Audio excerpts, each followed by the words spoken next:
Welcome to Our Last Meal, the podcast on grief, loss, and food.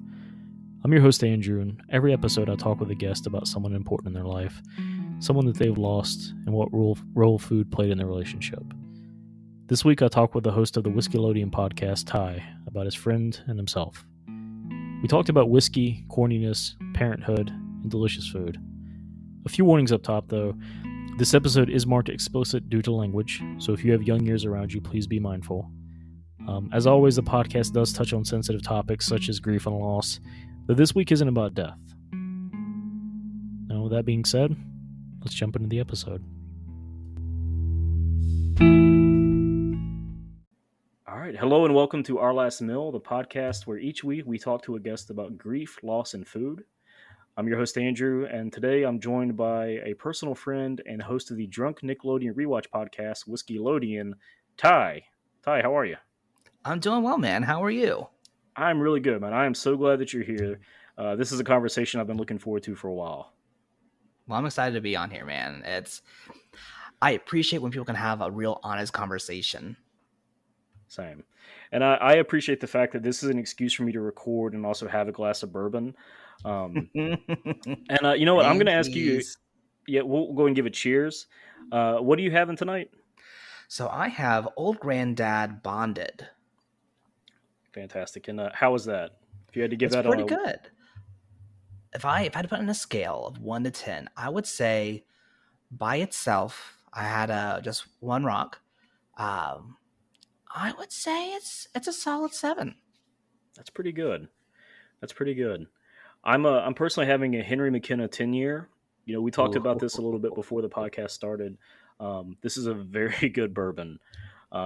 But will you give just a little bit of context? I like to do plugs at the end of the show, but I feel like it bears talking about up top so people don't think that I'm just an alcoholic. But why is whiskey appropriate for our podcast tonight?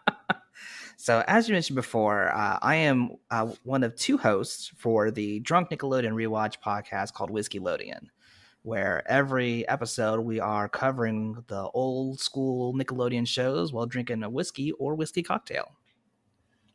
Yeah, and now I will say I listened to every single episode. I saw that you'd posted on Facebook. Ty and I go back more than a decade, goodness. Maybe not 50. At a decade or not more. Yeah, definitely more. We both live in and around the Charlotte area, and we used to do stand up together many years ago, and that's how we met. So seeing that you were doing a podcast, I knew that it was going to be fun. I knew that there'd be a lot of humor, and it did not disappoint. Oh, thank you.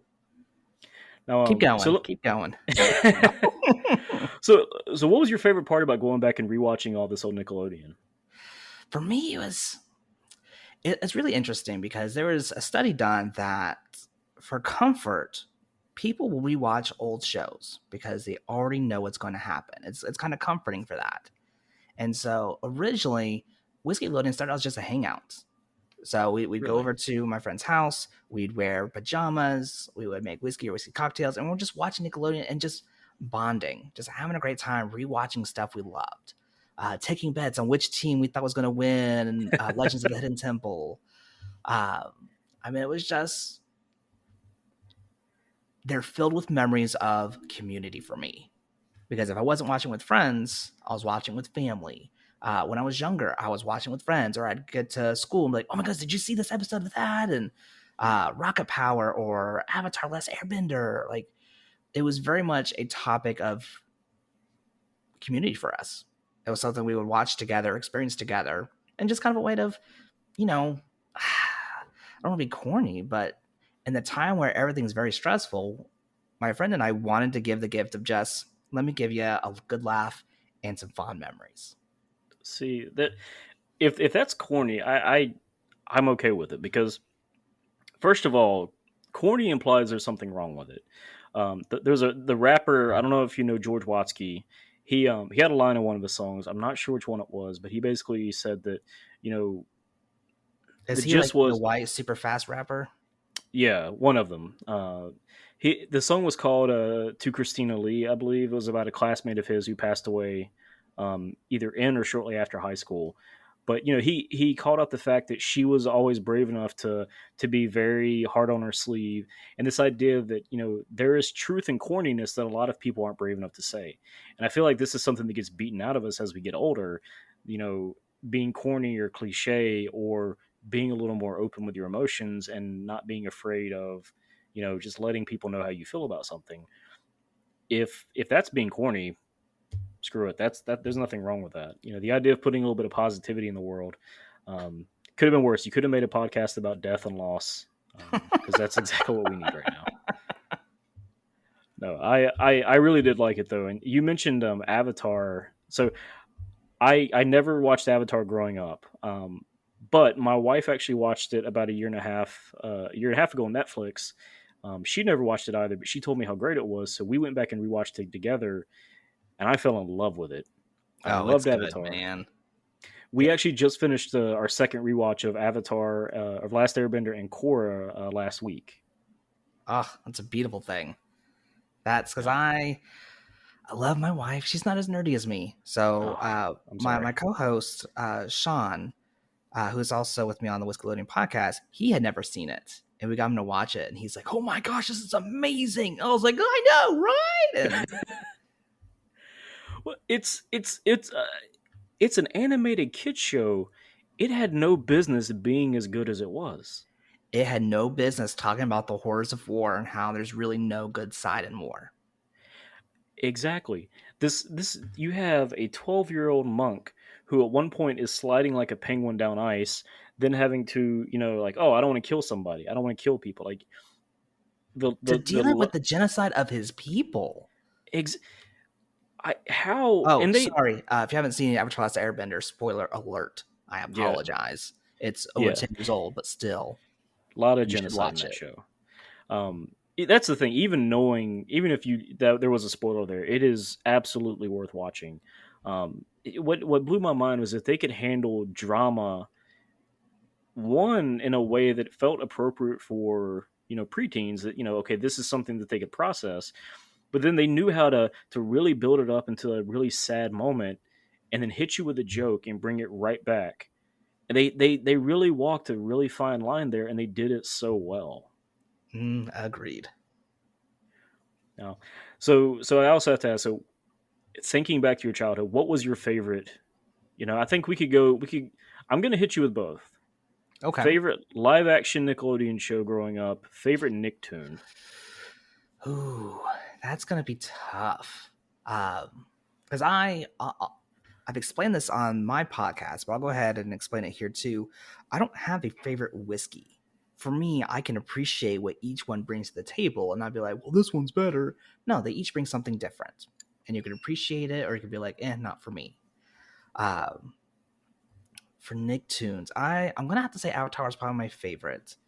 But I also can't discount like Rocket Power, Rugrats. I was really into Rocko's Modern Life, and going back into it, I was like, oh my gosh, this is so much weirder than I remember. As far as live action, I mean, all that was always my jam, but I also had a soft spot for Clarissa Explains It All. Clarissa Explains It All does not get enough love and no, it doesn't. Respect. And we're covering it in this season of Whiskeylodeon. So you're covering it on the upcoming season? Yes. Good. So we're covering that and The Secret Life of Alex Mack. Oh, thank God. That was one that I loved growing up. And I don't remember I don't know if you're a co-host, if he'd seen it before, because I remember towards the end one of you talking about Secret Life of Alex Mack, As Told by Ginger. I thought both of those were great shows. Ginger. Oh, yeah. Nickelodeon was where it was at. It was like Nickelodeon, and then you had Cartoon Network, had a great lineup as well. So there's going to be a spinoff called Cocktail Network. Beautiful. But yeah, like it's just, there were so many really great shows. Samurai Jack, man, I can go on, but honestly, not why we're here, are we? That's not why we're here. No. Yeah. So no, this podcast, Our Last Meal, it is about grief, loss, of course, but tying it to food. And you and I talked before we started recording, just about how we have so many memories that we tie to food. And you made a really good point around taste and memory. Do you want to talk about that? Yeah, absolutely. So there was a study done where they were able to attribute a lot of memories through taste. You see examples of this in movies and shows. So you can take Ratatouille.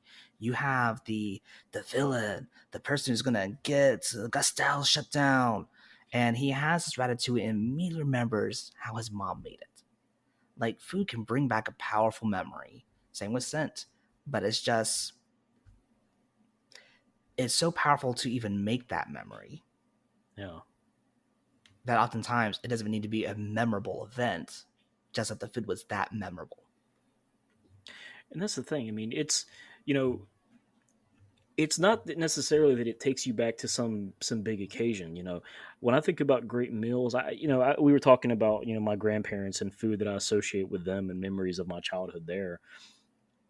There's no food I eat that takes me back to like a party or an event. Like I can think about Thanksgiving or Christmas Day meals we would have together, but that's not what sticks out of my head. It's not big to me. It's not big specific events. It's just the being with them. It's just the being, with my grandparents and with my cousins, and just being around family and being surrounded by love. Like that. That's where I go with it. And I that's the don't know way if to go with it. I mean, I so I grew up in a very blandly cooked family. Like my stepmom was Puerto Rican, but she wasn't making Latin food. She made pork chops oh no, that I'm sorry. was like cooked with Italian dressing, and I loved it. Like I didn't know better. That was the thing. It's like, oh my goodness, Walmart cake is amazing. I didn't know better. I didn't have anything else. And then I lived in Alaska for a couple of years. And I had to cook for myself. Yeah. So between that and having Black friends, I learned about flavor and how to season, and it changed my world. So, it's funny how, and it's not that you love the food. So growing up, I got to give my mom credit for this. My mom, she was a very good cook, and my mom, she tried to be like, oh, I'm going to be kind of inventive and kind of creative. Like, oh, we're going to have Italian chicken tonight. We're going to have teriyaki chicken tonight. When I was a kid, I was like, man, my mom, she's all over the globe. She's sitting in Italy. She's sitting wherever teriyaki comes from. And now that I'm older, I realize like, okay, that she was just baking chicken in Italian dressing. She was just buying a bottle of teriyaki sauce and pan frying chicken in that. It was, but she tried, She and did.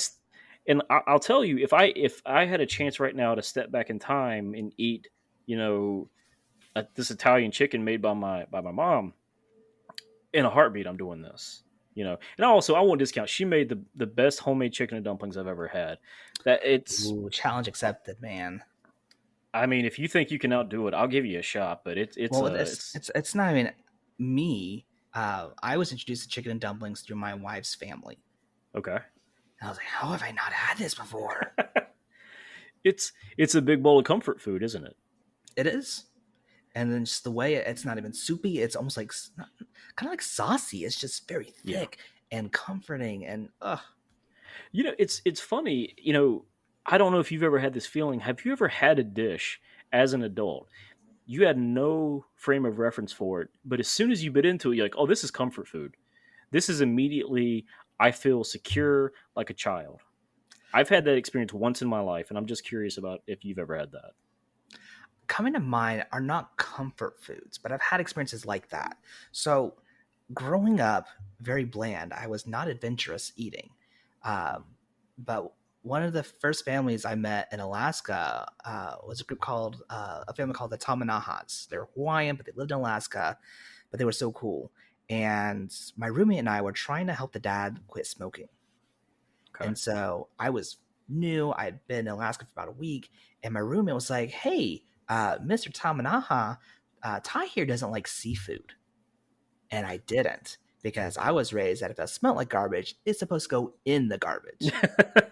And to be fair to people, I lived in the mountains of North Carolina, a small village outside of Asheville. So I did not have access to quality fish. But this family did not accept that. And so they're like, look, if I want to stop smoking, you got to start eating seafood. And my roommate planned this. This was premeditated because before we get there, he tells me like, "Hey, Polynesian people are very gift forward. They want to give you gifts. It's a symbol of like, hey, let me shower you in generosity, because in a Yeah. sense, it opens them up to generosity in return." And uh, so it's like it's very offensive to refuse a gift. So they immediately come out with uh, tuna sashimi, just straight out the gate, raw tuna steak, and I eat that. And then So they you brought went out 0 to 60. 0 to 60, and then they brought out grilled shrimp, and then I brought this huge bowl of chicken Alfredo that I fucking loved. And the tuna was great, the shrimp was great, and that started what has been a continual lesson for me. It's often that I don't like something, I just don't like it when it's like shitty or not Yeah. well made. So like I like whiskey, I don't like cheap like shitty whiskey. I like wine, I don't like cheap shitty wine. And it's not saying that some wine can't be cheap and delicious, but you know when it's just cheap and bad.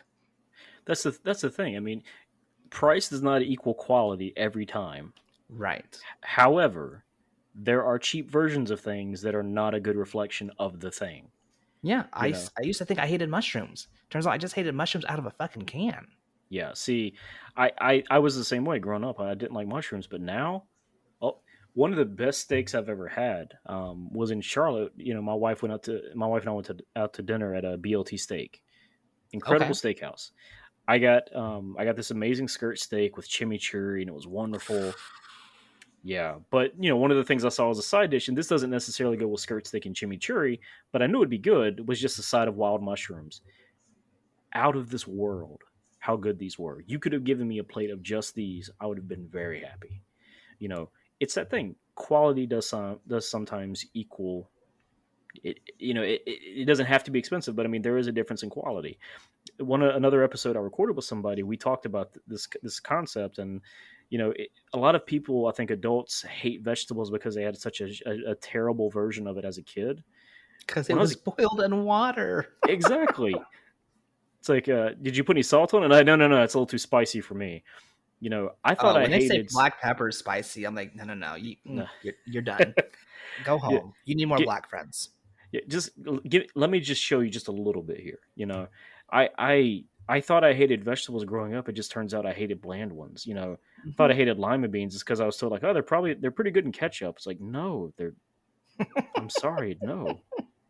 Now, Brussels sprouts, give them to me. Broccoli, Oh, I give it love to Brussels me. sprouts. Still don't like lima beans.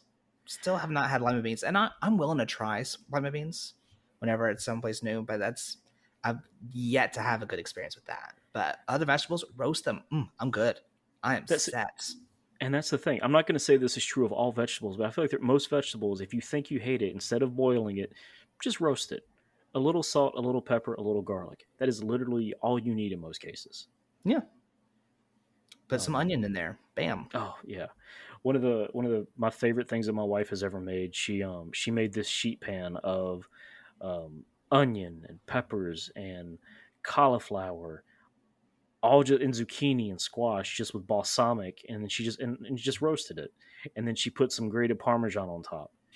Ooh. And the thing was, she made like steak or chicken with it, and I was like, really, that was unnecessary. The sheet pan would have been plenty. You know what she can also do? Slice up a kielbasa, put that in with the vegetables to roast. Ooh, that sounds amazing.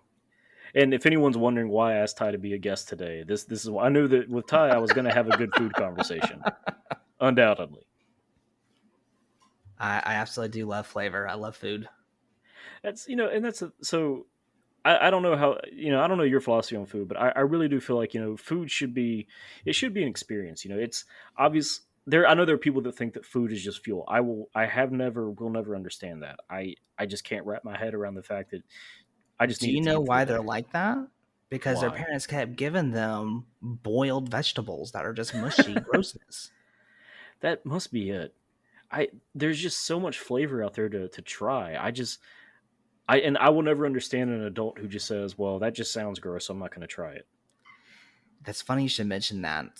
When I was single, one of my like kind of like pre-date questions was if you like sushi. And if they said yes, we kept going. If they said no, my follow up was, have you had it before? Okay. And if they said no again, I cut it right there, because it's like if you'll have that preconceived notion, like if you'll say, I don't like this, but I've never tried it, you're gonna have preconceived notions in the relationship, in life. Like you're not willing to try something new to find out for yourself.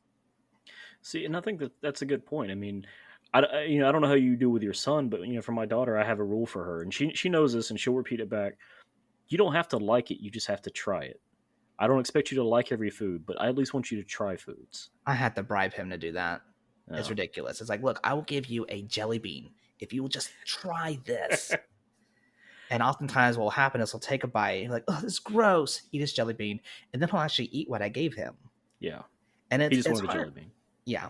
But it's hard because like he used to be so good. Like he was 1.5, and we would go to like a hibachi restaurant and he would eat the hibachi grilled vegetables and meat.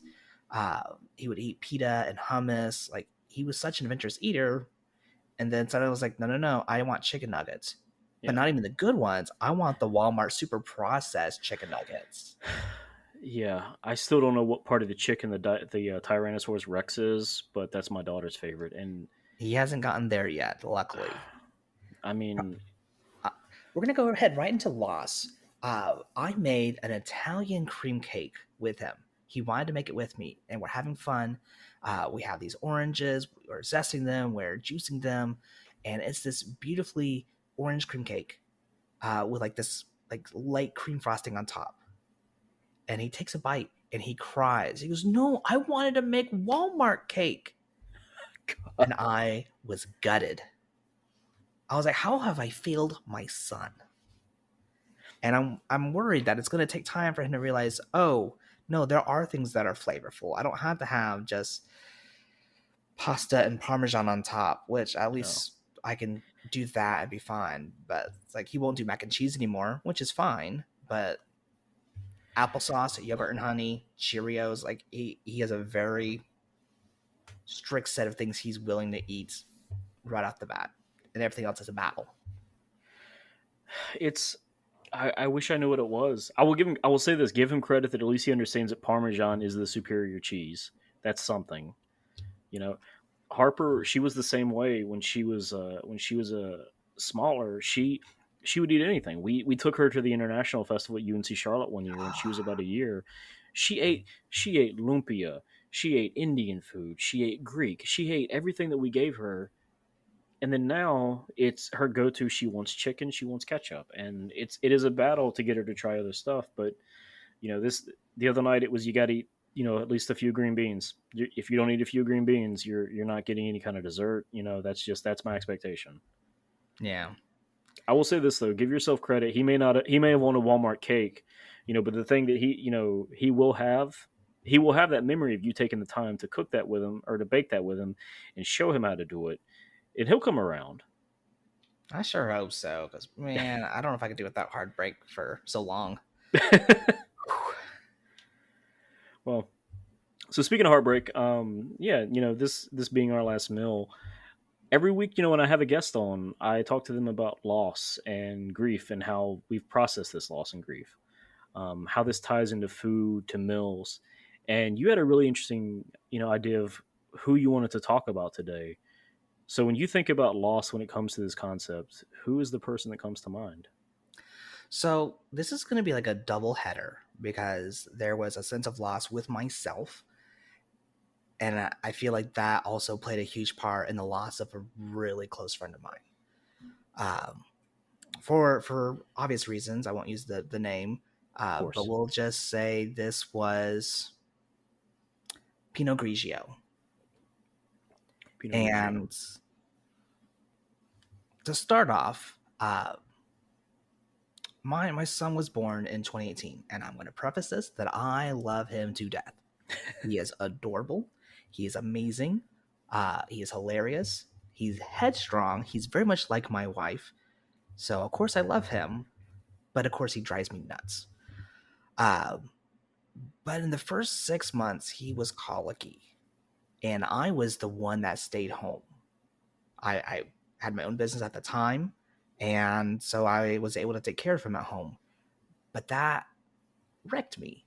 Uh, the fact that he was always crying and nothing I did helped.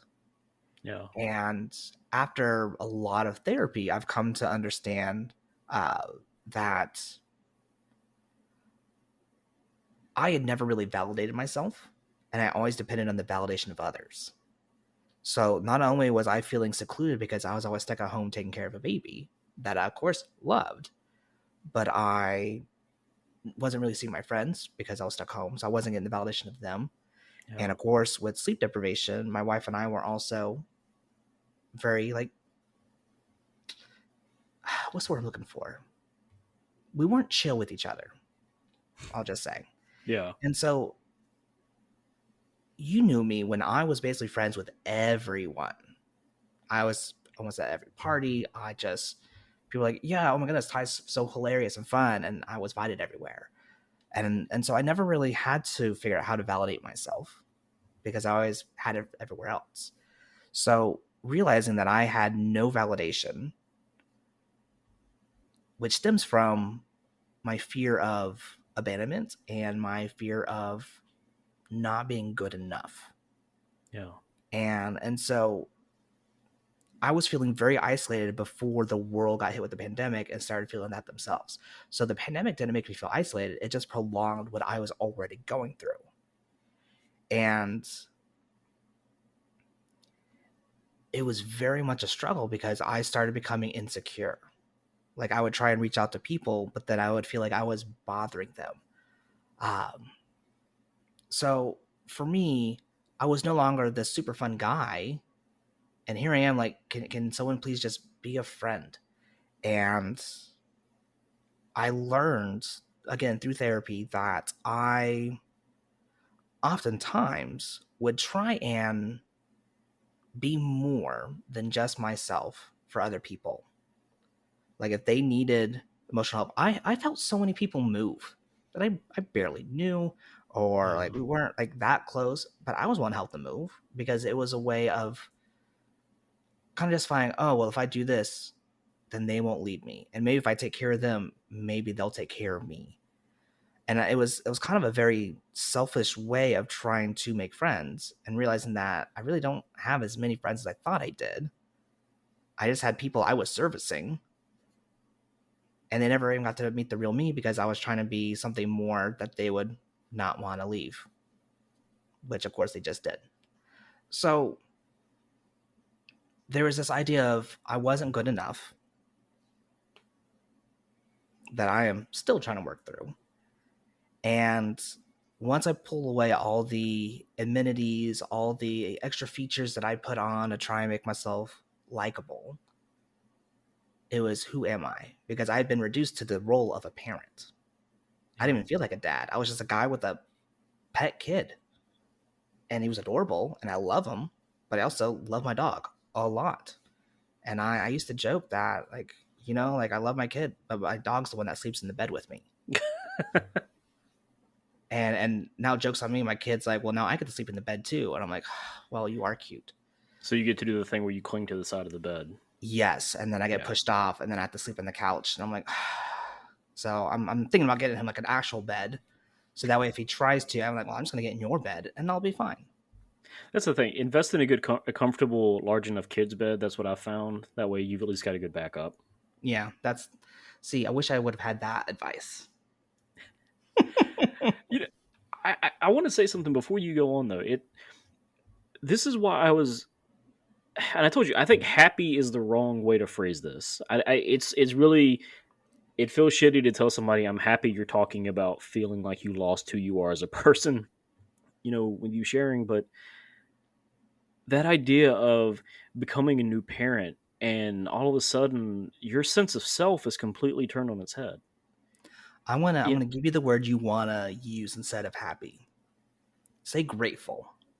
Grateful. It's like, I'm so grateful that you are coming out about this, because I have no qualms bringing this up because I feel like people need that honest conversation. Yeah. Like one of my favorite conversations I had when someone found out I was gonna be a dad is like, oh, I miss being pregnant, and her best friend just looked at her like, you were such a bitch when you were pregnant. Like, that's the thing people don't tell you about. They don't tell you about the stress in the body. Yeah. They tell you the stress of not getting enough sleep, that you may not, like, you're going to deal with a lot of guilt and shame, that you're annoyed by a baby for being a baby. Yeah. Like, there's a lot that people don't talk about, and they just want to make it, it's going to be the best thing that's ever happened to you. No, it's not. It's definitely going to grow your heart, and your life's going to be better for it, but it's not the best thing that's happened. The best thing would have left me dealing with depression, and that's just me being honest. But my life has been forever changed, and I'm grateful that it has, because now I'm able to kind of get past who I used to be and be someone who is a lot more invested in my own self as well as those around me. Yeah. Like, thinking about my relationship with my dad, and I apologize for cutting you off. No. My dad wasn't the most, what's the word I'm looking for? He wasn't the one that I was playing with growing up. It was very much, he was the caretaker. He would pick me up, he would take me to school, but when we got home, he was watching the news, and then we were left to play with each other. And I have an opportunity now to give my son what I wish I had, where I can play with him and make him feel validated, because that's not what I had. And so it's given me a lot of vulnerable moments to explore, which has allowed room for healing and growth. Yeah. So you feel like you're getting a chance to not make amends, not make it right, but take To break whatever. the cycle. Exactly. And see, this is one of those things I think is as you get older, as you become a parent, is difficult. You realize as you get older that your parents are real people. They're Yeah. not superheroes. They're not perfect. They're real people. That's difficult. To see your parents as imperfect human beings for the first time. And I think it happens at different points for some people. Some people it happens younger, some people it happens later. I can still remember moments for both of my parents where I realized, like, oh, they're just a person. They don't have all the answers. And that's hard. That was hard at the time. And it not hard in that it was emotional, and in some cases maybe it was emotionally difficult, but I think in another case it was almost like it broke my brain. But realizing that they're real people and that they made mistakes. I honestly think it's kind of like you go through the stages of grief. Yeah. Because it's like so to preface, my parents got divorced when I was 4, but kept it hush. So literally the conversation, I was like, hey, Dad, where's Mom? She's not here. Oh, well, when's she coming back? She's not. And that was the fucking conversation. So that was the only reference point you had for that. Right. So, of course, no wonder I then internalized, like, did I do something wrong? And it was presented that my mom had left me. And so it was very much, I was blind to my father's flaws. I mean, he is human, but he was the one that stayed. So I looked past that. And looking back, I realized that, I mean, he was a very religious person. And oftentimes, like, he had the rule of, hey, you're going to be in Boy Scouts, and if you get your Eagle Merit Badge, which is the highest rank you can get, you can get your driver's license. And I was like, okay, but driving wasn't a big interest for me. And when he realized that that wasn't a motivator, he then tried to make it, okay, well, now you can't do theater until you get your Eagle Merit Badge. And I was like, well, joke's on you. I took it as a class, so now I have to. And then he goes, fine, no marching band. And I was like, fuck. You got me. He got me. And looking back, there was that instance, and there was also where, like, I was really into sci-fi and fantasy books. But he was very much of, well, you can do that, but you have to read these churchy fantasy books first. Yeah. And looking back, what it was is I felt like he wanted me to push down what I wanted to do so that I could be the son he wished I really was. So he had a preconceived notion when he found out, okay, I'm having a son, I have this expectation, but you're not that expectation. You're your own person. And so he was trying to make you in that mold. I think it was a little more nuanced because, like, I'm sure he would have appreciated if I was more into sports, but it was more so, oh, hey, this is a very conservative, like strict Christian religion, and I want my son to be just as hardcore into this religion as I am. And so, look, you can have your passions, you can have what brings you joy, but first you got to do what I feel like is going to make you this super religious person as well. So it's like he wanted someone else besides me, and that wasn't his intention, but that's how I had conceived it, is that I was not good enough. I had to do something else for him to like me, and I did it because I was afraid if I didn't, maybe he would leave me too. And then come to find out, like years later, like I was 21 when I finally asked my mom, I was like, what happened? And learning the whole thing, I was like, oh my goodness, there was so much bullshit. And I dealt with a lot of anger. I don't think I ever dealt with denial, because once it was there and I saw, I was like, can't deny this. No, this is what it was. Yeah. But then you deal with grief and you realize that you can never, I shouldn't say never, it is going to be a lot before you can have that close relationship again, because now there's a lack of distrust. See, that's what makes that relationship with your parents so difficult, I think, because I talk about realizing that they're human and you put them on this pedestal. When you see the flaw, when especially if it's something like that where it impacts the trust, it is hard to build that back. I'm going through something now with my own father, trying to get back to some sense of normalcy. We had, and I won't go into everything, but our relationship has been impacted the last couple of years. There was very severe differences that we both held, and we're, I think one of the things that makes it difficult is that we're more alike than I probably would like to admit that we are, in terms of us being kind of bullheaded. Does he also have to shave his head? Yeah, actually, no, but it's so when we both think we're right, we're right. I view myself as an open-minded person, and I think I dig my heels in on being an open-minded person. And so that, if I feel like you're being closed-minded, if I feel like you're wrong about something, and I'm probably going in circles here, I view that as a flaw. And I don't necessarily need you to change your mind. I would like for you to, but I want you to see where I'm coming from, and I want you to just try to understand. And if I don't feel like I'm getting that, that's a flaw to me. But this is where I dig my Is it heels though? on. Because you're sitting there saying, I want to be heard. I feel like you're missing something, so please hear me. And you feel like he's not. You're having a basic need of being heard, being denied. And I'm not trying to throw your dad under the bus. I'm sure he's Of a lovely course. guy. But I mean, you're dealing with a generation that was like, you have to do this because it has to get done. Yeah. And we're now in a generation of, I want you to understand why this has to get done. Or I want you to understand so that you can be empowered to make that choice yourself instead of just listening to commands. See, in that generation gap that you talk, I know there's a lot of talk about like old boomer versus millennial versus Generation Z, Generation X, and all this. And there are generational differences, but I really think that there is something there about that. That it feels like there is so much pressure put on that, but it really does feel like this generation, or maybe it's not just in this generation. I feel like there are plenty of boomers and Gen Xers who are more open minded about this too. But I feel like we're at a point in society where you're right. We are trying to, people are trying to be heard. They're trying to be more open. And I love that fact. I think about my own daughter, and I don't know how you feel about, your son. I would imagine it's probably similar based on this conversation, but, wanting them to, feel like they're seen and heard as a person, that it's not just, I told you to do a thing, go do the thing. For me, a big thing that I've tried to be very mindful of, I will apologize to my daughter.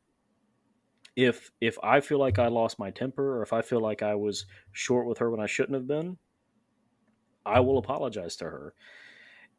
That was a weird thing in the dynamic, trying to be more mindful of that, because I want her to know as a person, you have autonomy. You are just as entitled to respect as any adult, but it's not always easy to express that to a 5-year-old. it's very hard when you're like, look, I love you, but you're giving me some bullshit, and like, well, here's some more.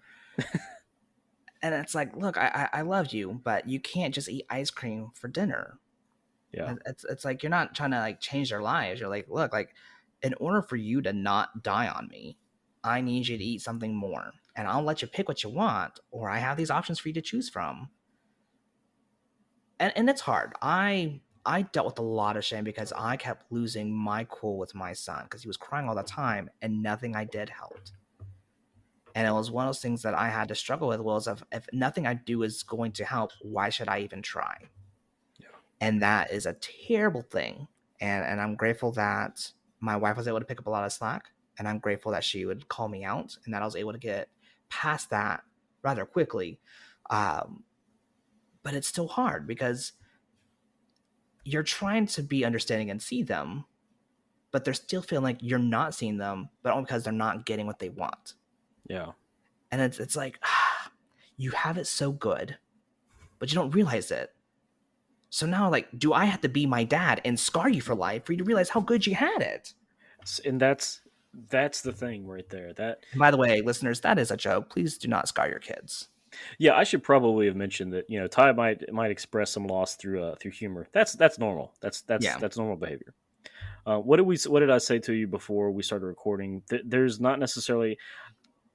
I guess I should say this. I'm not qualified to say this. This is just my opinion based on 35 years of life. I don't think there's necessarily a wrong way to process grief. I think there are healthy and unhealthy ways to do it. Mm-hmm. But I think it's wrong to tell somebody that your immediate reaction on how you process is incorrect. It's like with feelings. My wife and I talked about this before. This idea of you can't help how you feel. You're not wrong for feeling a thing. How you respond to it, how you react to it, how you act upon it, that can be right or wrong. But Right. feeling a certain way, you shouldn't feel guilty for how you feel. You have zero control over that. But it's how you respond to it. Exactly. I kind of want to circle back a little bit because this started with you feel like you lost who you were when you became a parent. Apparently, that's my one bad dad pun of the episode.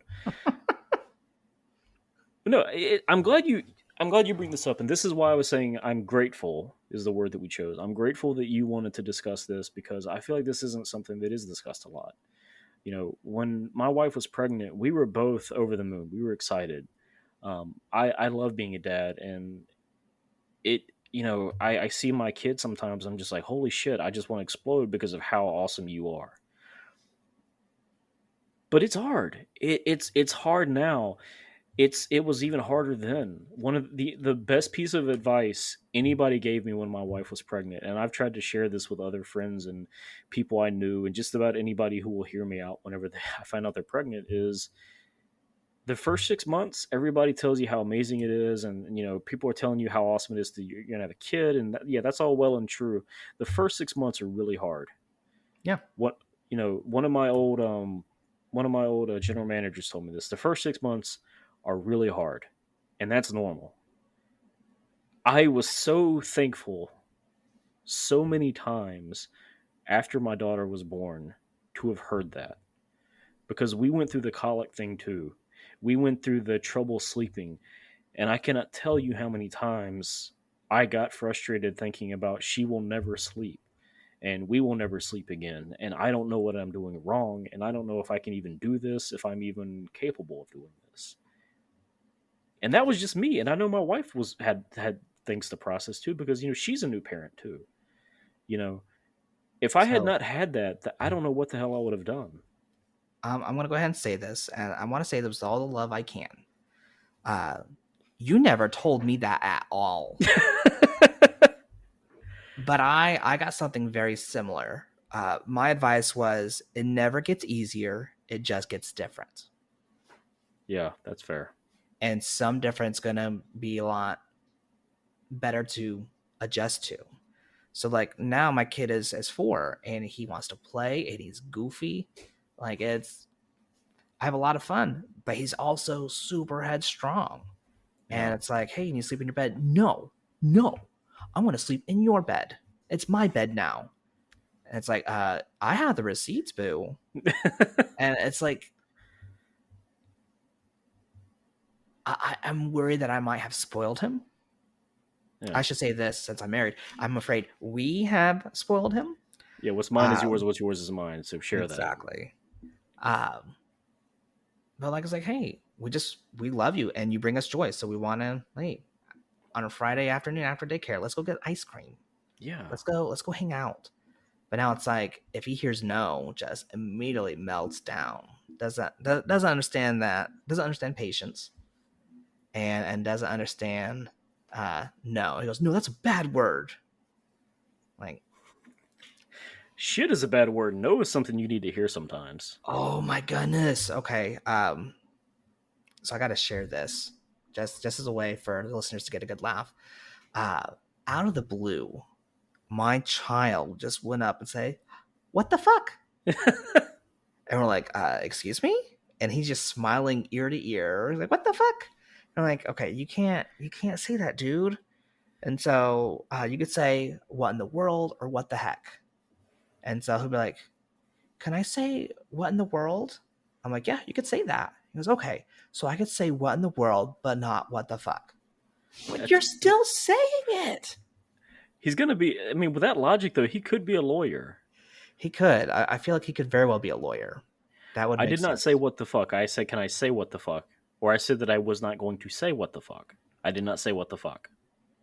I was just explaining by your logic that I cannot say what the fuck without actually saying what the fuck. That's still saying it. I want to write a children's book about this. Please tell me it's just called What the Fuck. We don't say what the fuck. Oh God, I would.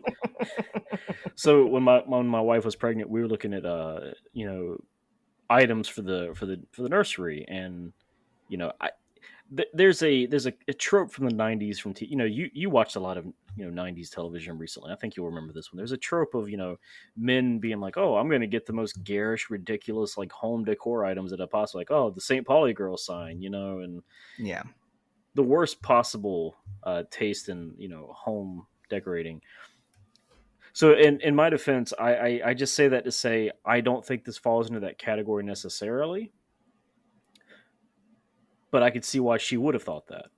So I wanted to get her for her nursery a framed picture of Kurt Vonnegut, one of my favorite Okay. authors, Mm-hmm. and a quote of his that basically amounts to, we're here on this earth to fart around.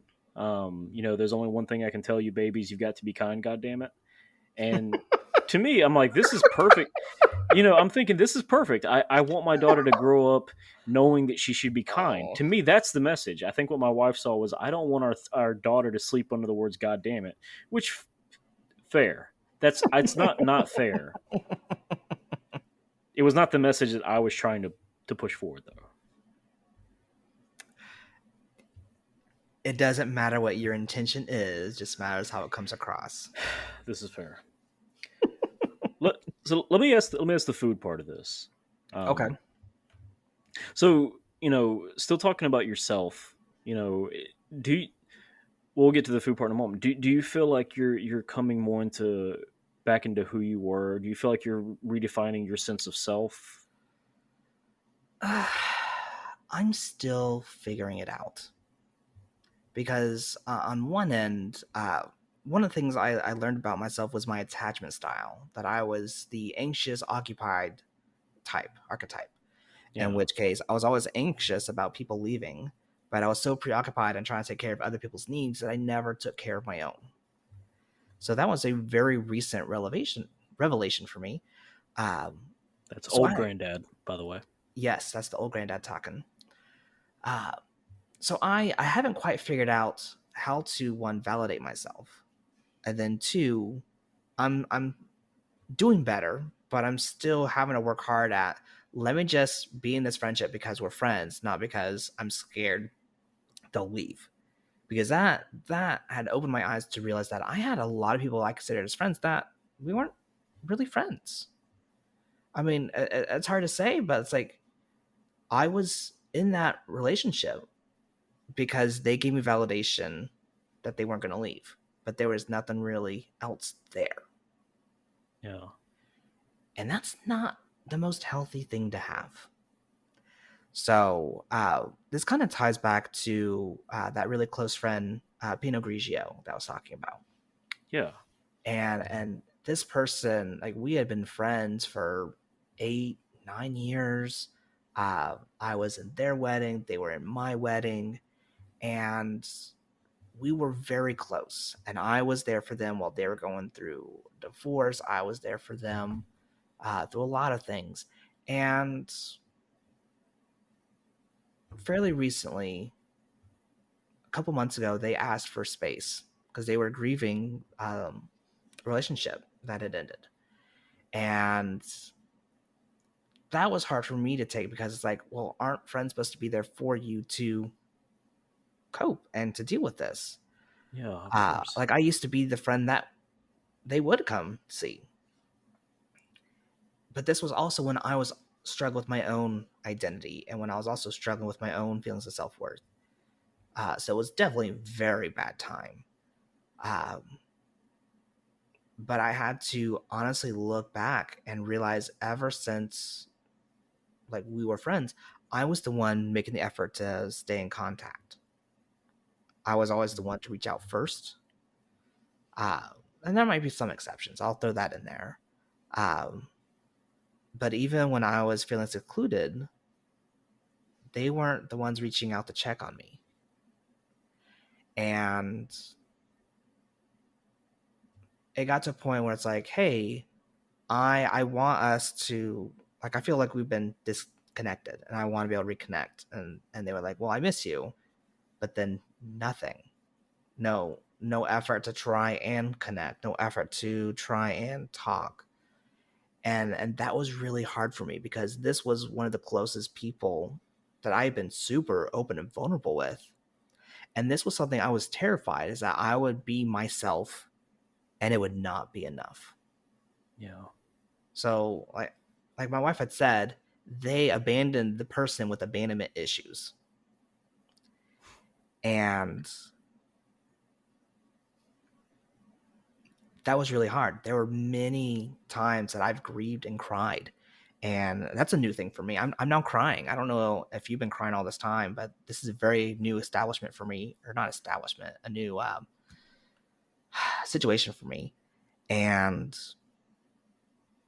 it sucks because on one end, I feel like they still care, but I didn't know if they just couldn't take it. Maybe because my attachment style says that when I get insecure, I tend to try harder, which can oftentimes push people away. And that may have been what happened. That in my need for more support, I ended up asking for much more than they were willing to give, which, I mean, when you say it like that, it's kind of shitty anyway. Um, but this was a person I thought would be in my life for the rest of my life. This was a person I considered family. Yeah. And that sucked. Like, it super sucked to look back and realize I had been the one making the effort. Was there something other, like, was there something shiny that, like, oh, I'm going to focus on this now? Like, was my isolating during my depression the start? Like, I tried to find all these reasons why it was my fault. But it had to come down to it is that no matter my actions, I tried to stay connected. I did make an effort. And if that was enough for them, and if they haven't shown to make the effort, how am I to think that I mean something to them? Yeah. So it was something that made me isolate even more because I felt like, well, if it's happening to this person, if I'm bothering this person, who else am I bothering? And it's taken a lot. Actually, just today, I had another close friend who lives in Mexico, of all places. We've been friends for like 11, 12 years. And kind of like, we were like pen pals. And she was like, hey, you got to start with what you're grateful for.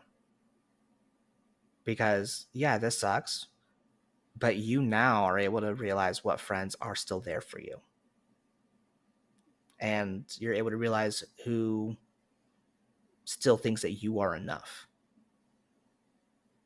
And that hit because like today I was dealing with a depressive moment where I'm sitting there just thinking like if Pinot Grigio had reached out to me, what would I say? And Yeah. I was struggling with that. And then here comes my friend from Mexico. It's like, you just got to put one foot in front of the other. Start with gratitude, which is why I thought about grateful when we were trying to think of the word for you to use. And I was like, man, I'm grateful to my wife. I'm grateful for my kid. Still won't be able to say he's the best thing that's ever happened to me. That's to my wife. Um, but it's allowed me to focus on what I still have. And it's allowed me to kind of move on in a way to where I'm not isolating myself, if that makes sense. No, it does to me. And one thing I'll say, so the friend of yours in Mexico, the fact that you have a friend who sees their place and understands and appreciates that they can be that direct with you. And it doesn't even sound like it was in the I'm going to give you tough love and be a hard ass. It sounds like it was really, I'm going to tell you the thing you need to hear right now, which probably isn't easy.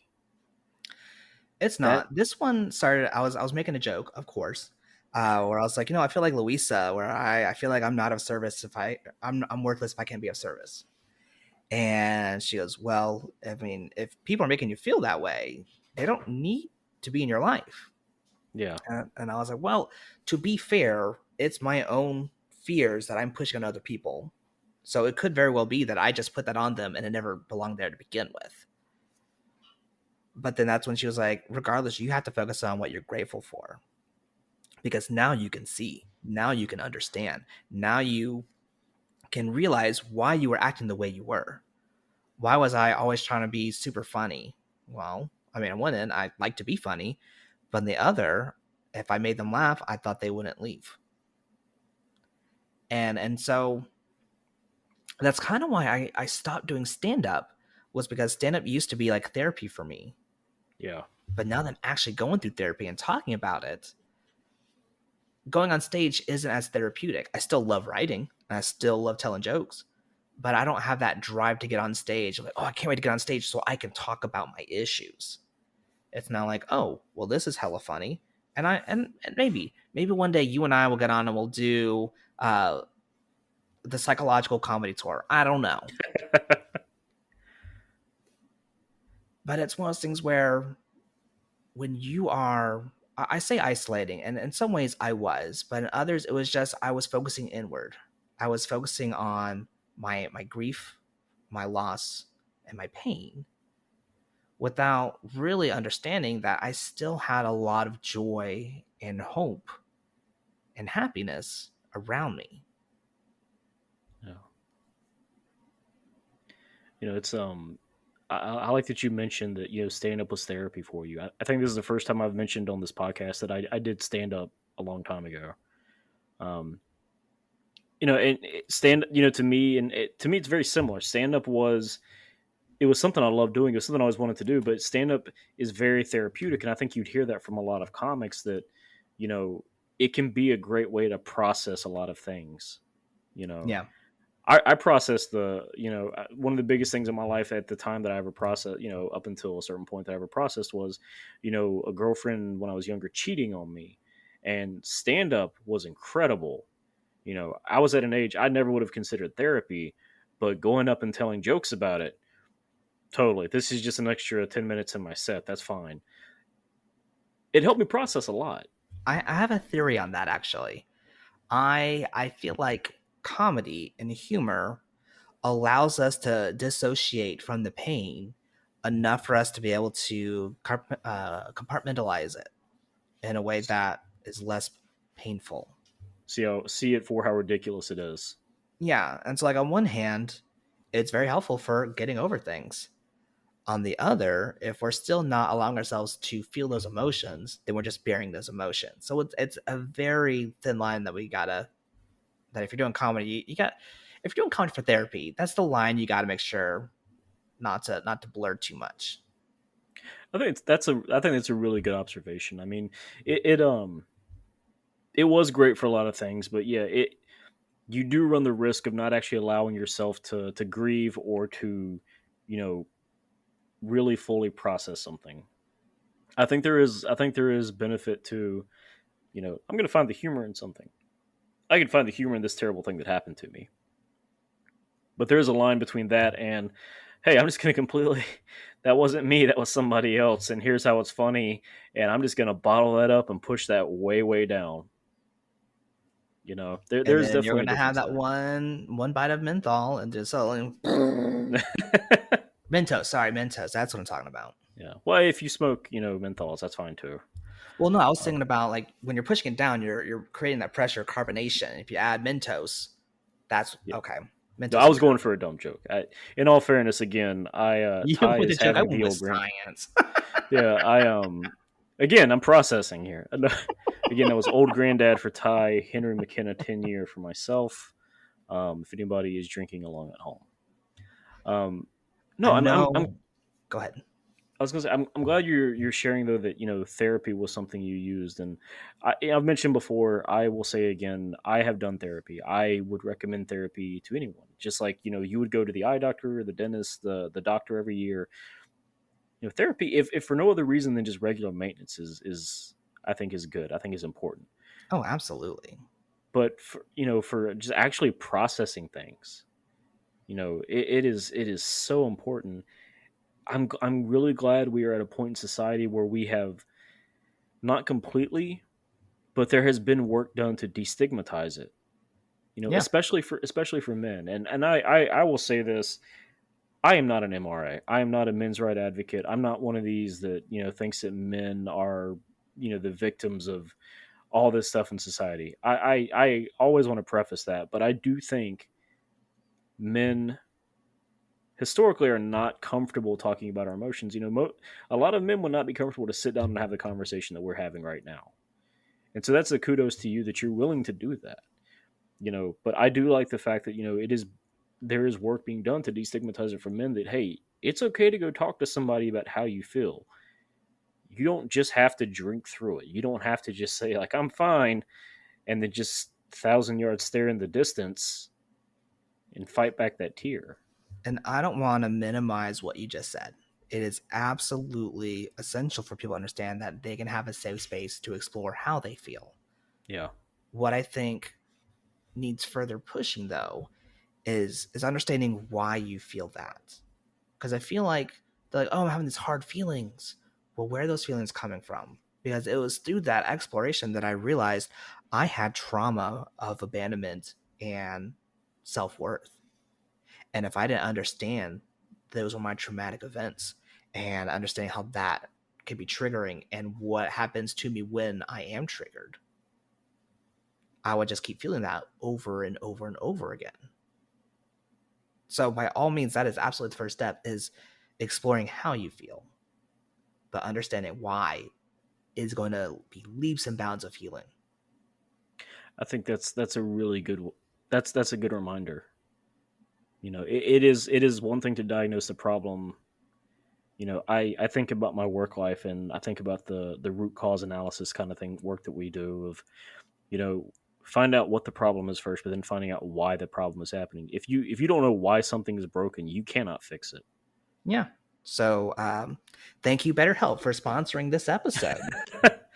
Go to BetterHealth, use code OurLastMeal. It will not work. But if enough people type it in, hey, maybe they'll be curious. So please try that. Now, I know food is a big part of your podcast. Yeah. And so I'd be remiss if I didn't share how food was a big part of my life with Pinot Grigio. Yeah, I'd love They to hear were this.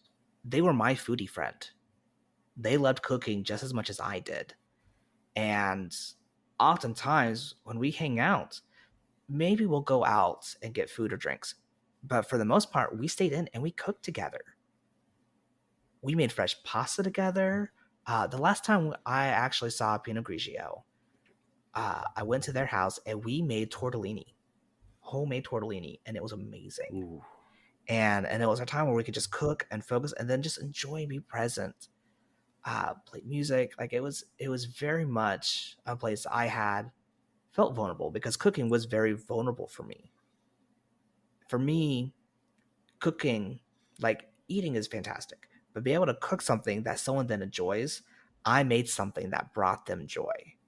And in a sense, it gave me validation. It was a form of validation for me to make something and it be delicious and they find it delicious.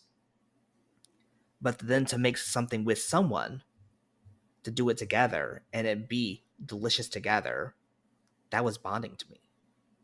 That, like, I recommend for couples, if you want an intimate date, make pasta together. It's super easy, one, but it can be super delicious. And you can work as a team, or you can just do your own batch separately, but do it together. And that way you can see who's better, which is always going to be one person. But it's a very bonding experience for the person who has to either relinquish control to invite someone in to be a part of what they have joy in, or it's opening a door for exploring how you guys interact with each other. So for you and your wife, make some pasta, man. Just flour and eggs. So we need to try the fresh pasta. I will say one of the best. I'm gonna call it a day date we've ever had. A few months ago, actually, my daughter was staying with my mother-in-law, and we just decided, like, oh, we don't know what we want for lunch. Well, let's go. I just got her a charcuterie board for Valentine's Day, so we figured, what the hell? Let's put together a charcuterie board. While we're at it, let's go ahead and get some steaks, and we'll make some Brussels sprouts. So we ended up on a whim. We went to Whole Foods. We spent $80 on charcuterie stuff. I love so much that I've married a woman who can spend 20 minutes looking at a cheese section with me, trying to find the right cheeses that we want and the right grapes and the right meats. I mean, my birthday's coming up, man.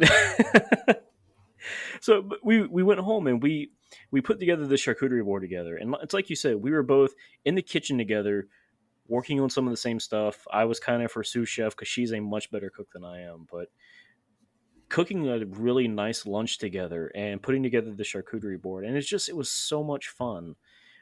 And it's so cool to think that, okay, you've got something that with another person you've worked together towards a common goal and you've put this together. I love what you said about food being a vulnerable thing. I cannot agree with that more, because I mean there's something so vulnerable, especially when you cook for someone. I have put effort into this. I made this not just hoping that it nourishes your body. Of course, I want that to happen. But when you cook something hoping that you enjoy it, that you eat it, and your first reaction is just pleasure, and that, oh, this is good. I find this just satisfying and satiating, and hoping that they like it. There is something so vulnerable about that. I want to share this story. This is about me and my wife. And it may have been Valentine's Day. It may have been, I don't know what the occasion was, but we went to a steakhouse, and we loved getting the filet mignon, just something super tender and delicious. Yeah. And so my wife and I are eating, and I'm loving it. It is so tender and so supple. And my wife is not enjoying hers as much. And I have to come clean. Again, I love my wife. I absolutely adore her. But I've always been the more adventurous and the more, like, food-oriented person. I was the foodie. And so I was asking her, like, what was going on. She goes, it's not as tender as last time. And I already eaten half of my steak. and so I tried hers, and it was tougher. They didn't let the steak rest enough. And so I took her steak and I gave her the rest of mine. And she took a bite of mine and she started crying. Because not only was that steak so damn good, but just the fact that I was willing to sacrifice what I was enjoying, what I had just loved and was just feeling all these warm fuzzies with, I was willing to give her mine so that she could experience that too. Like, sharing delicious food is a very intimate thing to me. And it was for her, and I was like, I married the right person. We've been together for like 10 years. This is when I know we were together for the right reasons. I mean, the fact that when you love someone enough to give them your steak, and when they love you enough to appreciate that for the act that it is, that's beautiful. It's a beautiful thing, man. So let me ask you this. So you mentioned, I'll come back to Pinot Grigio in a moment, but I Okay. want to ask you this. You know, you talked about the food that you would make with them.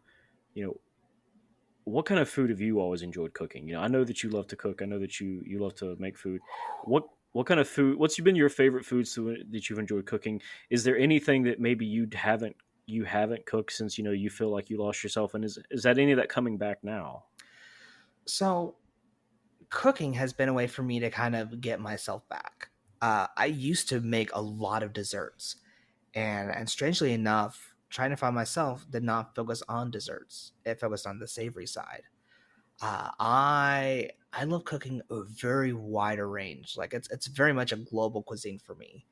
Okay. I can go from Italian and making fresh pasta to Indian to Thai, Korean, Japanese, Chinese, just like Southeastern Asian, to Mexican, to Brazilian. Even they have really great cuisine. I Yes, they love do. exploring, and so I never want to get stuck in one spot, and that's why I try to like stay away. Like, oh, this is my favorite because they all have something that I love and adore and appreciate. And what that typically means is that I am able to make a fusion. So like I've done like a Indian butter chicken makhni alfredo, or I'm gonna need you to say that one more time because that I like the words I just heard. chicken makhni or butter chicken alfredo. You can find that recipe on our website. I will get this from Ty because everything about what I just heard sounds amazing. So what's really cool, for those who are really into the food side, there is a beautiful show on Netflix called Ugly Delicious, and it's hosted by Chef David Chang. And I'd always heard that tomato was originally from America, but I never made the correlation that Italy never cooked with tomatoes until after America was colonized. India didn't have tomatoes until the East India Trading Company. Cuisine is very much a fusion of everything before it. And so to me, I would probably say fusion might be my favorite thing to cook. And just understanding where it's coming from allows me to then appreciate what it's bringing already, but then how it also correlates. So the fact that tomato is American, but has now been taken in by Italian and Indian cuisine, even Chinese cuisine has a lot of tomatoes, believe it or not. But I'm able to then, like, well, tomato is what's creating them together. And that's what led to that chicken makhni alfredo. I'm sorry for listeners. I'm sorry. My mind is blown right now because He just drooled. Like, it literally just stripped in the camera. yeah. I mean, I love Indian food so much. I love butter chicken, and just this idea of this butter chicken Alfredo sounds amazing. But it's you're right though. The first time I heard, okay, tomatoes, that's a new world food. When you think tomatoes, you think Italian food. That's Yeah. exactly where my mind goes. But you're right. It's this thing that food is an ever evolving thing. I mean, especially now the world is so open. You have all kinds of fusion, so I can appreciate why you would say that fusion is your favorite style of food. It is so cool to think about how just these different ideas of how these different things can pair up so well that you may not expect. A recipe I do want to figure out and make. Um, there is a Chinese soup dumpling called xiaolong bao, and it is phenomenal. But there was a chef who took an Italian dish, tortellini in brodo, which is just tortellini in a broth, and did that in a xiaolong bao, or did the xiaolong bao in a tortellini. So in the tortellini is the gelatinized broth. So when it's cooked, it just becomes broth. Oh God. And then and then he has like this like kind of like butter cheese sauce that goes in, and it looks amazing. And I want to figure that out because and It's interesting because China and Italy are both known for their dumplings. So to do a fusion of that makes sense. It really does. Oh my god, this is the restaurant I want. Yeah. Chitalian food. I want Chitalian food. It's in California. Silver Lakes, I think it's where it's at. But yeah, definitely want to learn how to make it. Yeah, that sounds phenomenal. So I told you I was going to come back to Pinot Grigio. I think we'll come back here to kind of wrap us up. But you talked about the food that you would make together. I know that relationship. I won't say done. I hope that it's in a state of pause. Because I will say this, and this is, and I think listeners are learning. I am ever the optimist. I just choose to live that way. I choose to believe that way. If you were to make another meal with Pinot Grigio, what would that meal be? What would you say to them?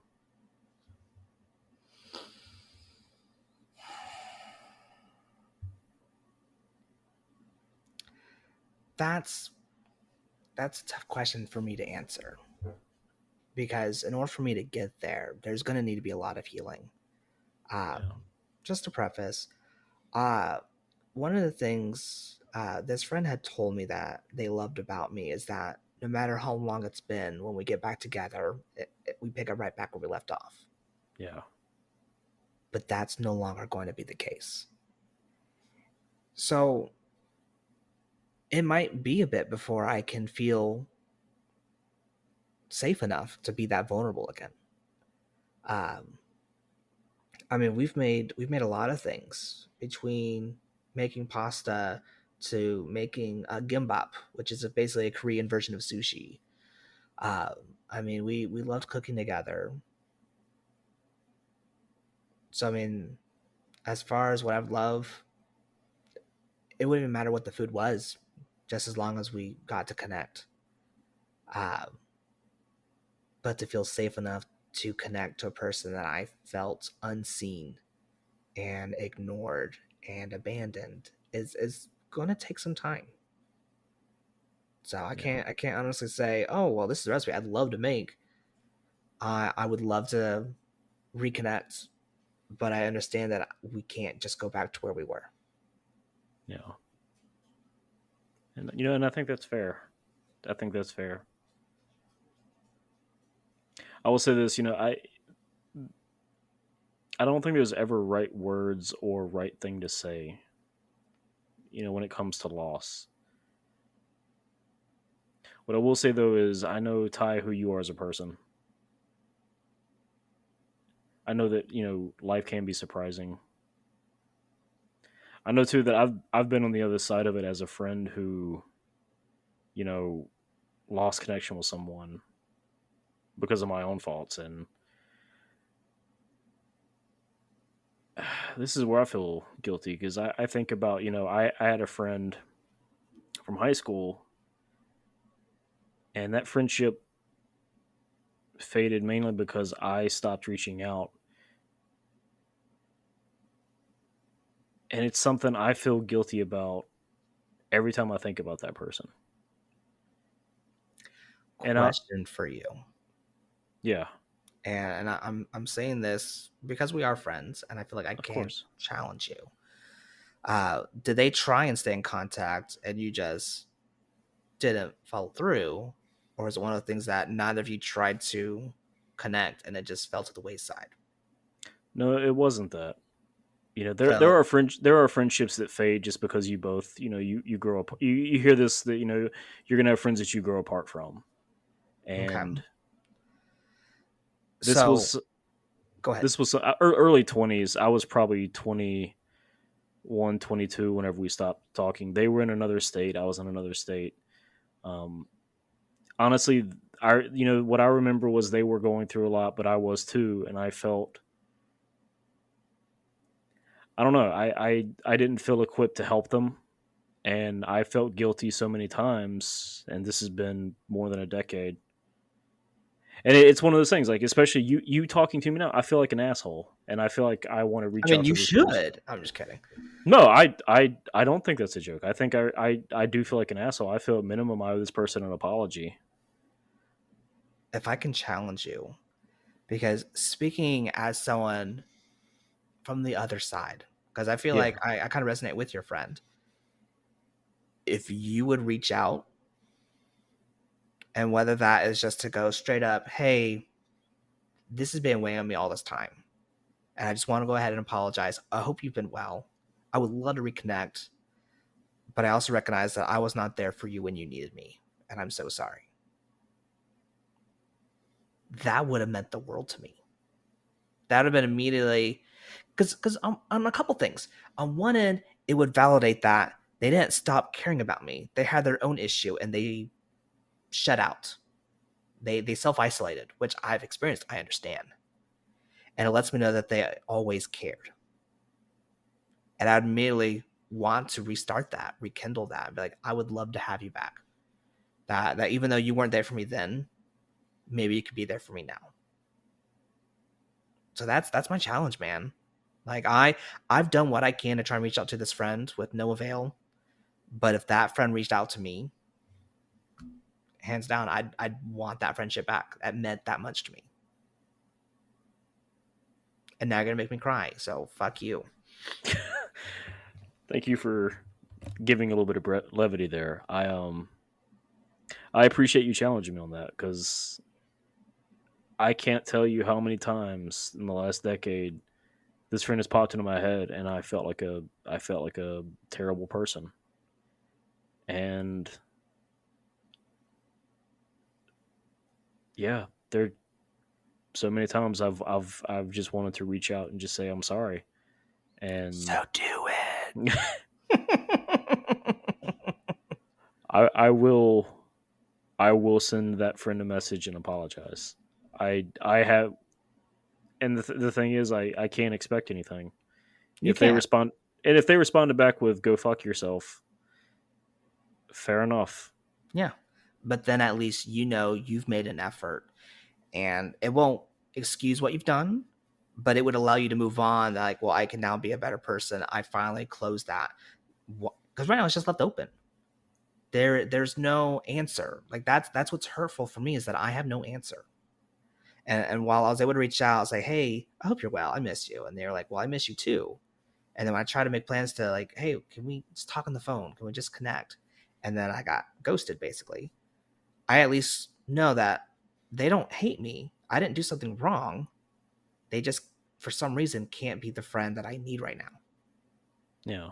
And that's allowed me to be like, well, okay, well, now I can stop focusing on my grief of loss, and I can start looking with gratitude at the people who are still in my life and make that effort.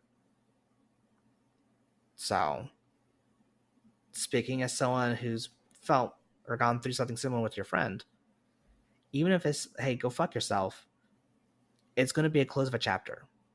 It's going to give Yeah. you that closure. And whether that it's rekindle, which most likely will be the case, it's going to make you a better person in the long run. And it'll make the shaved head a little less scary. I appreciate that. I appreciate you being on today too. And I appreciate you for having me on, man. Like I'm one of the things I've been open about is that if my pain can help someone else navigate it, I will have felt it was valid. That this hard journey meant something more than just for myself. And maybe that's just the validation I'm seeking externally as I'm trying to figure out how to validate myself. But I still hope that I can help someone, even if it doesn't mean it's helping me feel validated. And I don't think that's just as simple as, you needing validation. I think that's a genuine want and hope. I mean, that was the whole reason I wanted to do this too. I mean, but you have this sense of, we don't talk about loss and grief in society much. Yeah. It's a very cursory thing. It's very much do that in private.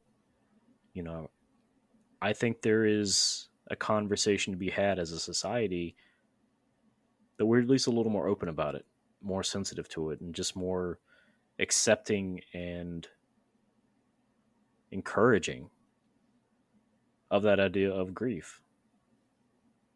It can be a very healthy, healing thing if you put in the work. It often is. Like it is absolutely hard. Like, I'll be the first to admit that.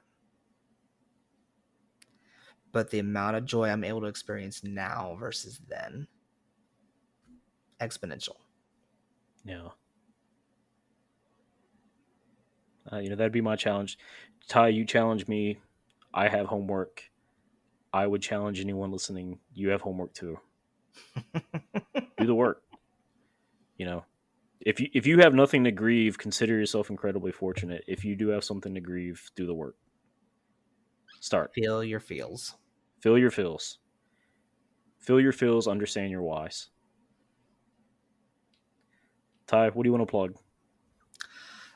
Well, if you are done feeling depressed, pop over to my channel at Whiskeylodeon. You can get it on Apple Podcasts, Spotify, wherever you get your podcast, and just enjoy a good laugh. Think about all your old shows you enjoyed, and if you love what we're drinking, make it yourself. Enjoy it with us. Again, that's Whiskeylodeon. Awesome. And I'm going to make sure to link that in the show notes. Ty, again, thank you for being a guest. If my voice sounds off, it's because I had some bourbon go down the wrong pipe. So forgive that. Ty, I appreciate you being on. I appreciate you, man. Have a good night. You too.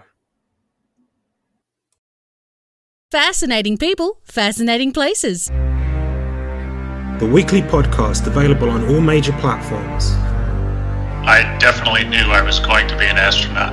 That coronavirus is a work of God. There's a huge conspiracy at work. There were a number of spies. It straddles fantasy and reality. It ain't so funny once the rabbit got the gun. Houston, we've had a problem. You're not a Christian, you're a liar.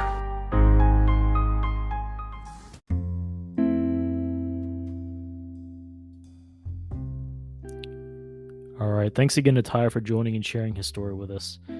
Please go listen to Whiskeylodeon. Ty and Sean do a great job talking about whiskey and classic cartoons, and their second season just started yesterday, July the 19th. I've already listened to the newest episode, and they really picked up right where they left off with some great talk about Rugrats and Pete and Pete. If you're a 90s kid, I highly recommend you go check it out. I'm going to make sure that I have a link in the show notes. Also, be sure to follow Ty and Sean at Whiskeylodeon on Twitter and Instagram. And as far as me and that old friend, I did reach out to him, and I am really glad that I did. I won't go into the details right now, but I'll leave it at that. I do also want to let you know that you can follow Our Last Meal on Twitter and Instagram at Our Last Meal Pod, or visit us at ourlastmeal.com. If you're ever interested in being a guest on the podcast, you can reach out by clicking Share Your Story. And the best advice I think I can give you this week is feel your feels and understand your whys. Also, take time to enjoy a meal with someone you love. We'll be back in 2 weeks with another great episode.